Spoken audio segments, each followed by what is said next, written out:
আমরা সেদিন আগেই গুনার স্বীকৃতি দিয়ে দেব। আমরা বলবো, আল্লাহ তুমি প্রশ্ন করার আগে তোমার একটা কথা বলি, আমার কিছু জিজ্ঞেস করো না, আমি সব করেছি।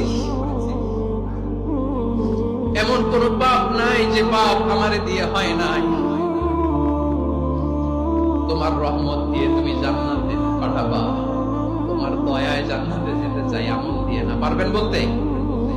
কিয়ামতের দিন আমরা বলবো, আল্লাহ আমার আমল দিয়ে জান্নাত চাই না, আমি তোমার দয়া দিয়ে জান্নাত চাই। তোমার দয়া ছাড়া আমার কোনো উপায় নাই।